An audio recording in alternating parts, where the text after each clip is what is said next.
Okay, good afternoon. I am going to proceed with our last topic, which is taking charge of one's health.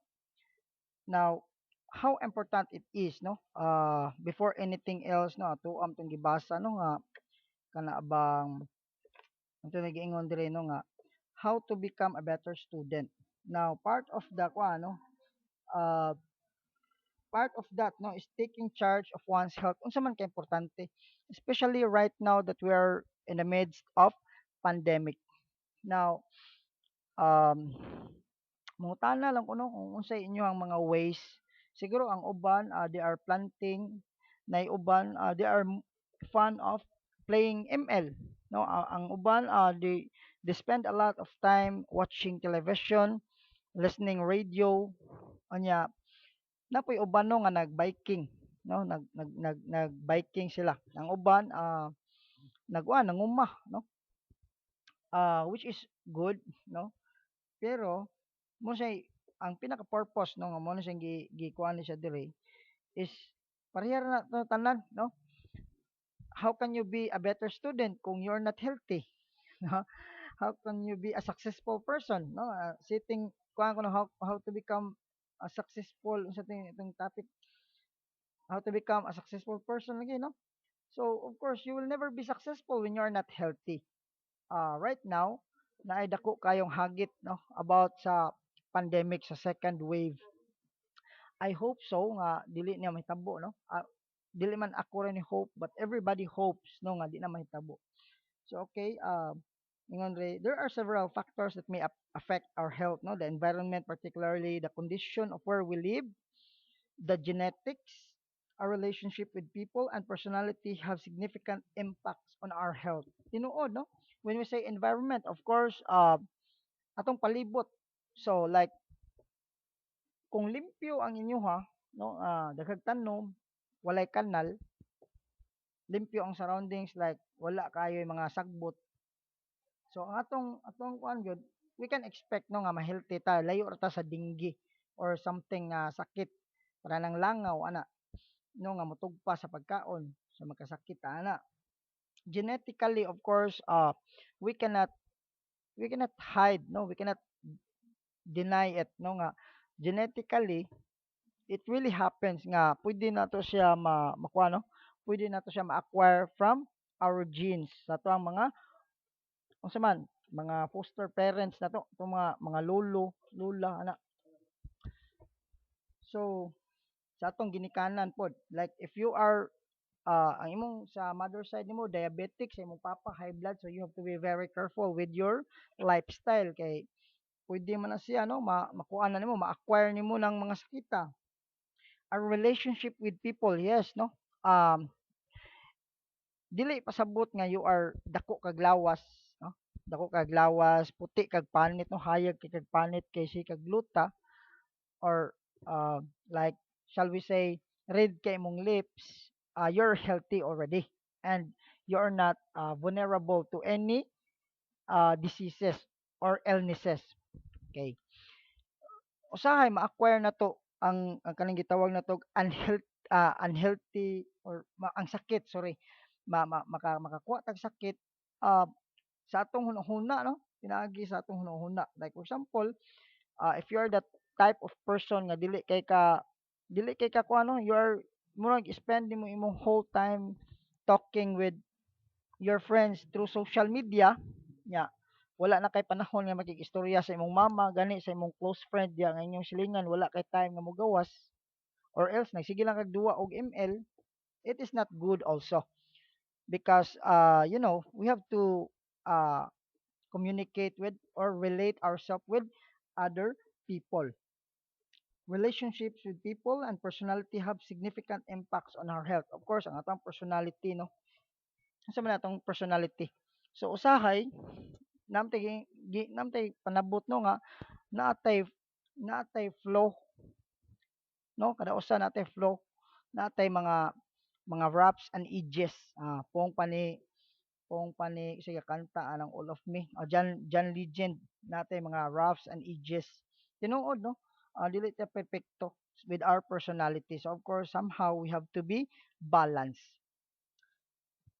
So our personality, particularly on the way we deal with the events in our lives, creates so much impact to our health conditions. Just like for example, karon nga pandemic. So of course, ang atong personality is we are kuan kita no, we are verbally aggressive no.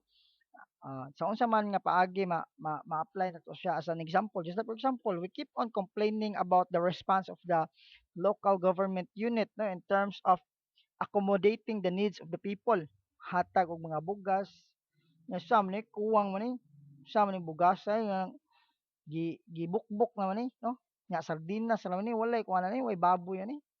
Ah, so usahay, we have to manage our emotions because emotions is the product of personality.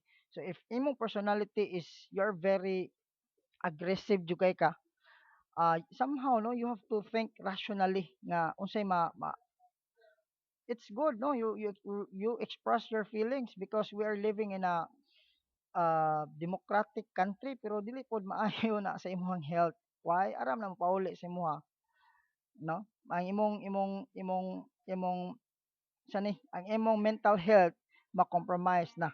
Okay? So there I forwarded to you the checklist no. Nya somehow you can actually revisit that one because ang kaning stress checklist importante kani sila no.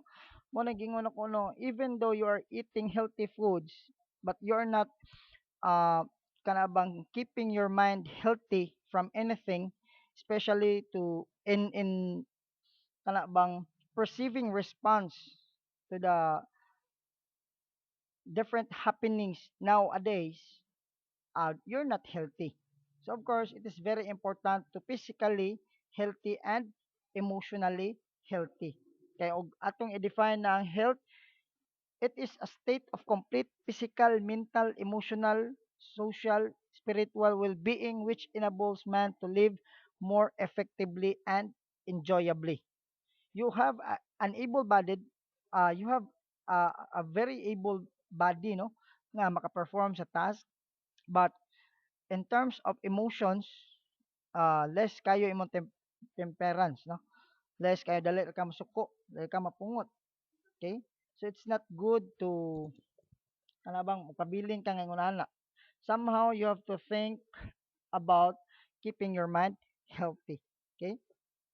We have this what we call as introduced no in Celsius term, we have general adaptation syndrome. What is this?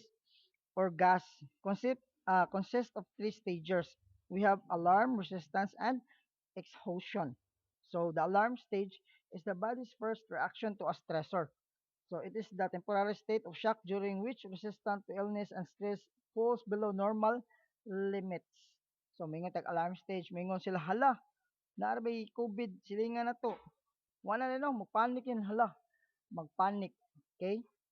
Siga ang mata, murag maluya kay mabalaka makakulbaan ka no. Next is the resistance stage. So glands throughout the body manufacture different hormones that protect the individual. So na ano, just like for example, sa kani atong brain, no? Natay mga kanang gitawag og adrenaline, no? Ah, endorphins. So, lain-lain serotonin, dopamine. Dopamine is a happy hormone, no? Endorphins is mo na siya kanang sa pain nga kwan and so on and so forth, no? Um, amino butyric acid. So, apil po na siya. Daghan plus, no? So, as a resistance stage, so endocrine and sympathetic nervous system activities are not as high as in the alarm stage, although they are still elevated. So, kanang parasympathetic ag sympathetic class, this is part of the brain, no? Mingon tag, mingon ta og parasympathetic, that is something, no, uh, that will be alarmed from the time that there is a unsa man nay mukalit na panghitabo no mo say mohatag og hormones nga ang tao mahimong responsive. Ang endorphins ang iyang goal, ang iyang not goal but ang iyang functions is to kanang iyang ipakalma. Okay? So during the resistance stage, the body's immune system can fight off infection with remarkable efficiency. So similarly, hormones that reduce the inflammation normally associated with injury circulate at higher level. So this is something very scientific, no? Pero I will just make it very simpler for you to understand. So if the body's all-out effort to combat stress fails and stress persists, the individual moves into the exhaustion stage. So at this point, where and tear takes its toll, the person might collapse in exhaustion. Lagi mo from the word itself, exhaustion. Of course, the feeling of saman mura kag kuano, mura kag uot imong ginhawa, nana ba no? So naa diha, no? Mura kag kanang like example, murag napawong imong panan-aw because too much emotions, too much kaayo ang pag-response sa imong lawas. Nya, ang kanang pag-response na to class sa different stimulus, it is something to do with how we perceive to the event, no? Just like for example, you might notice, no, nga kanang mga army, no, na imubuto diha granada sa ilang tungod. Pero dili ka sila panic, no? Wa ka sila na panic. Nga, gitrain man na sila sir. Mao gani, no? They are being trained in order for them to become immune. No, mahimos lang immune. Ah, wala ra na eh. Dili ra na, no? Because that is how they perceive the event. Pero if you are that particular person nga overreacting kay ka nga gamay rang buto o timog ligid ni buto, huna na ka nga hala, basig bomba to. So the ability or the response of the body actually reflects from what the mind was perceived. So that is the how Selye introduces his theory. So the hypothalamic pituitary adrenal axis is considered the body systems that plays the greatest role. Mingutak hypothalamic diri na no sa brain diri ulo no. The HPA axis regulates various body processes including digestion, immune system. So of course kani day class. Mingon mo class no nga ah sa man na wa man kapoy ang maestro gud nganong dagko na kaon. uh, I have heard that one before no nga like I go home no nya pag uli na ko sa balay ningon ang ate nga anong gutom kay ka nga you're just uh, kana bang nag-teach ra ka na ra man ka sa eskwelahan wa man ka mahago, you're not doing a physical kuan ba activity. I am telling to my sister, you know what, ang kanang physical activity dili na siya measures nga para ang tao gutomon or di, because the mind itself kung grabe kay imong trabaho, grabe kay ka kuan imong brain, ah, gutom mo dyan na ang tao. Now, to let you know, it is not just about your muscles that consumes that one. It was the brain that creates everything na iyang i-deliver dito sa muscles nga mga different needs niya nga unsay na mga neurons. Ah, so mo na nga gutom mo dyan ang tao even though utok ra iyang gamit. Responses, emotion, and energy expenditure. So that will process in HPA or hypothalamic pituitary adrenal. Okay. The axis also controls reaction to stressful events. When it detects a threat in the environment, the brain signals the hypothalamus to release corticotropin releasing hormones. Oh, take note mga kuha na kini class no, mga scientific na kayo siya. So that causes the adrenal glands to release cortisol. So cortisol is a stress hormone. So cortisol is the stress hormone that directs cell to make sugar, fat, and protein available so that the body can take quick action. So mo ni work sa ano cortisol no. It will create unsa man protein no, fat and sugar. To make the long story short, glucose no. The glucose will be consumed. Mabita nang mingon nga if you are familiar no with the movie na may movie nga kanang usa na naa sa cable class about kanang ang mga lion mo catch na siya og catch na siya prey no unya makakuha na sila og calorie so ang calorie mo na siya the general term for sa man na siya ang calorie sa sugar and sa unsa pa ning uban kalimot na ko asan to dapita sa sugar uh, and so on no sa kaning okay so sugar na lang no para ita maglibog okay so muna siya muhatag dito mo supply dito because our muscle actually needs glucose mabita nang you have to eat uh, the right amount of rice, no? Depende sa kanang just like for example, shall we say mingon ta ang imong trabaho is very physical kay like just like for example, construction worker. So you need not to wonder nganong dako sila kaon. It's because ang ilang mga muscles nag-consume man na og kuan glucose, nag-consume man og sugar. Okay? So genes and different stressful experiences caused by the activity of HPA axis to vary from one person to another. So when the HPA is chronically active, various system in the body suffer. So chronic stress. So like for example, kung na-stress ka, kung may kulang nimo, of course you have to eat sa man in order to produce a happy hormone, you have to eat chocolate. When you are stressed, you have to eat something sweet. Okay? Uh, like for example, shall we say, kabantay mo kana mo take og board exam, they are going to eat chocolate. No, nga naman, they are stressed.